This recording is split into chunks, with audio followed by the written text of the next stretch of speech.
Batman Night Quest movie.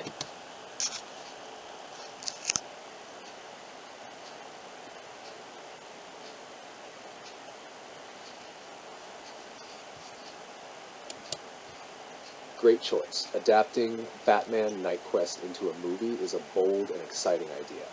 The story is packed with drama, action, and moral complexity, which makes it a perfect fit for the big screen.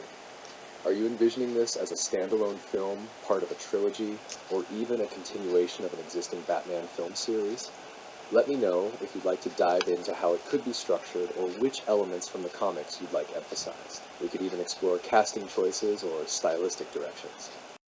The whole thing's a trilogy as a direct response to Batman and Robin, and it would be directed by Tim Burton.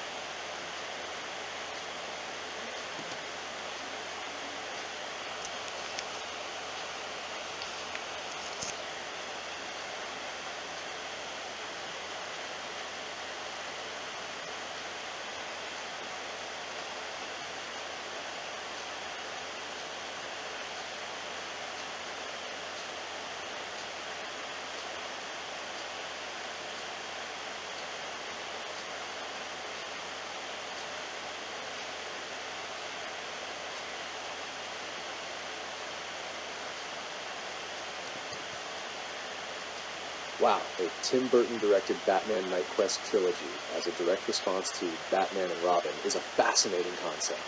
This would bring Batman back to his darker, gothic roots, while providing a rich character-driven narrative that reflects the original comic arc. Here's how we could lay out the trilogy. Movie 1, Batman the Fall. Overview. This first film serves as the foundation of the trilogy, diving into Bruce Wayne's injury and Jean-Paul Valley's rise as the new Batman. The tone is dark and moody, with Burton's signature gothic visuals enhancing the moral complexities of the story. Opening scene, we start with Gotham in chaos, establishing the physical toll on Bruce Wayne. The opening battle with Bane is raw and visceral, culminating in Bruce's iconic backbreaking defeat, a massive departure from the camp of Batman and Robin. Themes: legacy, identity, and Gotham's descent into darkness. Jean-Paul Valley arc, introduced as an ally who is slowly drawn into the idea of replacing Bruce. His growing instability is foreshadowed. Villains, Bane is the primary antagonist. The film ends with Bruce's injury and Jean-Paul taking the mantle, beginning his transformation into a darker, more brutal Batman. Cliffhanger ending, Bruce leaves Gotham, entrusting Alfred to watch over Jean-Paul, but viewers see the first glimpses of Jean-Paul's dangerously violent tendencies. Movie 2, Batman the Ascension, Overview. This middle installment focuses on Jean-Paul Valley's tenure as Batman. It showcases his descent into madness, his conflict with Gotham's criminals, and his growing estrangement from the Bat family. Bruce's recovery takes place in the background, weaving in scenes of his physical and emotional rehabilitation.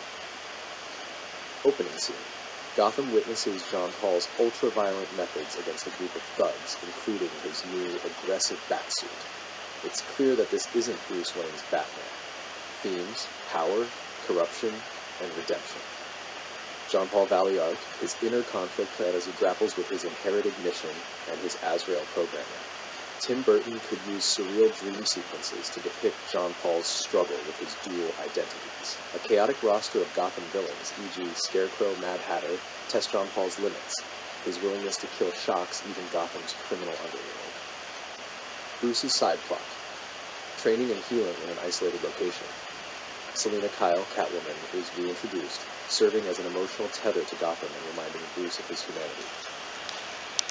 Climax. Jean-Paul alienates Dick Grayson, Nightwing, and Tim Drake, Robin, culminating in a deadly confrontation with one of Gotham's villains. His increasingly unstable methods lead to Gotham rejecting him as their protector. Cliffhanger ending. Bruce finally returns to Gotham, only to see the destruction wrought by Jean-Paul. Movie 3, Batman the Redemption. Overview. The final installment focuses on Bruce Wayne reclaiming the mantle of Batman and confronting Jean-Paul Valley in a battle for Gotham's soul. Burton's vision would give this movie an operatic quality, with themes of redemption and legacy taking center stage. Opening scene. Gotham is a dystopian nightmare under John Paul's iron fist. Bruce Wayne's quiet return signals the beginning of the end for the imposter Batman. Themes: redemption, sacrifice, and legacy. Villains. John Paul is the main antagonist, with his Azrael persona fully taking over. Other villains like Two-Face or Penguin could play smaller roles, attempting to take advantage of the chaos. Bruce's journey. This film sees Bruce reuniting the Bat family and proving that his version of Batman, compassionate yet firm, is the hero Gotham truly needs. Final battle. A climactic showdown between Bruce and John Paul in Wayne Tower, symbolizing the battle for Gotham's future. The fight is brutal, but ends with Bruce defeating John Paul, not through violence, but by reminding him of his humanity. Ending. Bruce reclaims the cowl, John Paul seeks redemption elsewhere, and Gotham begins to rebuild. The trilogy concludes with a hopeful yet bittersweet tone, as Bruce acknowledges that Batman is a symbol that must endure even beyond him. Style and direction. Burton's Gothic aesthetic. The films would be drenched in the haunting visuals that made Burton's earlier Batman films iconic.